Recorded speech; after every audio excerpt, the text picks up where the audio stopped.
Bonjour peuple de Dieu, aujourd'hui nous nous retrouvons pour le 10e jour de ce programme et aujourd'hui nous allons mélanger l'histoire de trois rois, de trois juges d'Israël. Spécifiquement nous allons parler du juge Ibsan, du juge Elon et du juge Abdon, qui étaient aussi tous les trois juges pendant le temps que les enfants d'Israël imploraient la grâce de Dieu sur leur vie.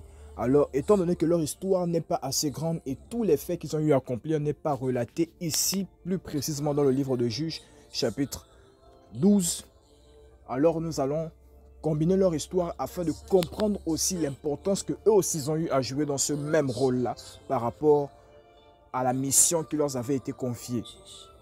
Alors, Juges chapitre 12 à partir du verset 8 à 10, cela nous parle précisément d'abord de l'histoire du juge Ibsan. Au verset 8, ici, il est dit « Après Jephthé, Ibsan de Bethléem devint juge du peuple d'Israël. Il a 30 fils et 30 filles. Il donne ses fils en mariage en dehors de sa tribu. Pour ses fils, il fait venir des femmes d'autres tribus. Il est juge sur le peuple d'Israël pendant 7 ans. » Bien-aimés, écoutons cela.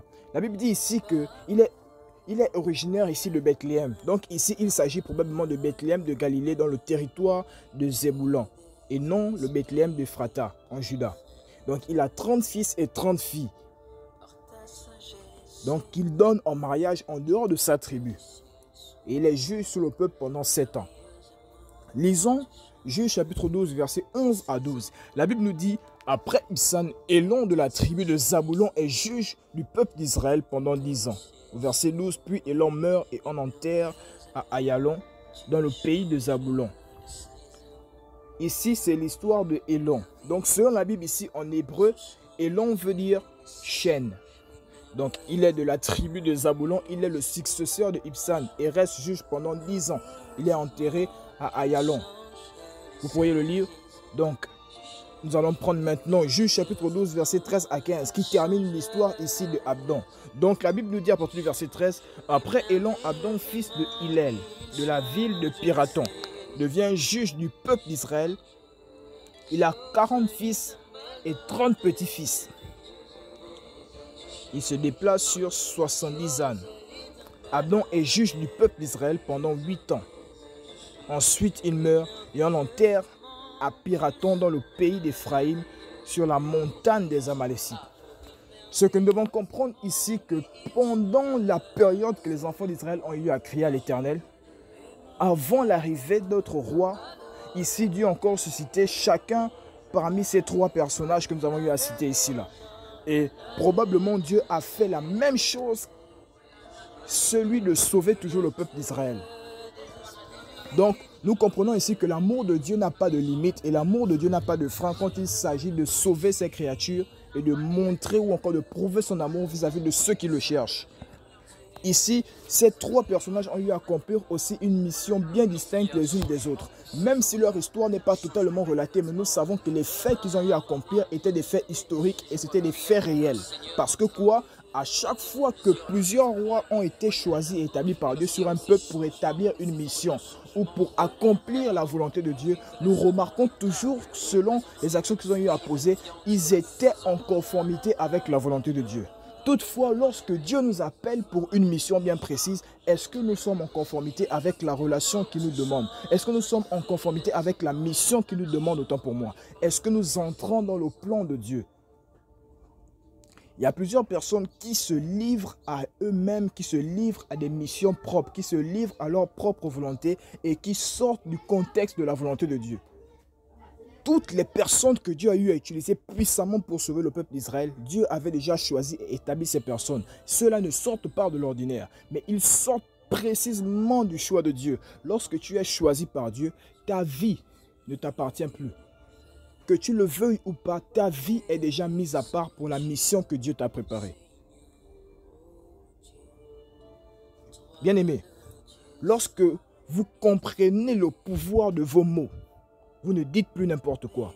Une fois que vous comprenez le pouvoir de vos pensées, vous ne pensez plus à n'importe quoi. Une fois que vous comprenez le pouvoir de votre présence, vous ne restez plus n'importe où. Raison pour laquelle il y a des personnes qui se sont fait exploiter parce qu'ils ne connaissaient pas réellement quelle était leur valeur.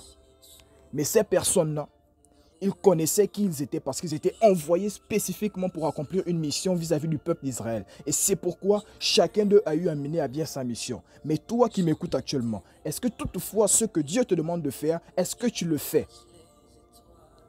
Mais est-ce que tu le fais bien? Tu peux l'accomplir, mais est-ce que tu le fais bien? Ces personnes ici ont eu à accomplir la mission que Dieu les avait demandée et ils ont eu à accomplir à bien leur mission. Ce qui leur a permis de se distinguer des autres. Ces rois peuvent sembler être pareils. Ils peuvent sembler se ressembler, mais il y a toujours une différence quelque part. Aujourd'hui, plusieurs personnes ou plusieurs prophètes de Dieu, plusieurs hommes de Dieu peuvent manifester l'onction. Mais la différence se trouve au niveau de la manifestation. Dieu donne à chacun de nous une portion d'onction spécifiquement pour la mission qu'il nous donne. L'autre peut recevoir plus. Mais la mesure d'onction qui nous est donnée, elle nous est donnée par rapport à la mission qui nous est confiée. Raison pour laquelle tu dois t'exercer puissamment davantage à faire germer et à faire croître cette onction qui est à l'intérieur de toi. Bien-aimé, même lorsqu'on parle du retard spirituel, le retard spirituel, ce n'est pas le fait de construire une maison en retard dans la vie. Le retard spirituel n'est pas le fait d'apprendre à conduire en retard. Le retard spirituel n'est pas le fait de ne pas avoir eu des enfants avant tel. Le retard spirituel n'est pas le fait d'avoir construit son église en retard. Le retard spirituel, c'est le fait de remarquer seulement que la seule chose qui a grandi à l'intérieur de toi, c'est ton âge. Et l'esprit est toujours pareil.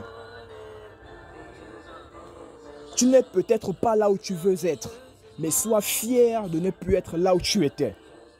Car c'est un début du changement. Pour ceux qui m'écoutent et pour ceux qui connaissent l'histoire de notre pays en ce moment, là où nous sommes au Gabon, plusieurs savent que nous sommes dans une période de transition. Et lorsque nous rentrerons dans cette nouvelle année, et plusieurs se retrouveront dans des hauts lieux, dans les lieux même qu'ils n'auront pas choisis, dans les lieux qu'ils n'avaient même pas pensé.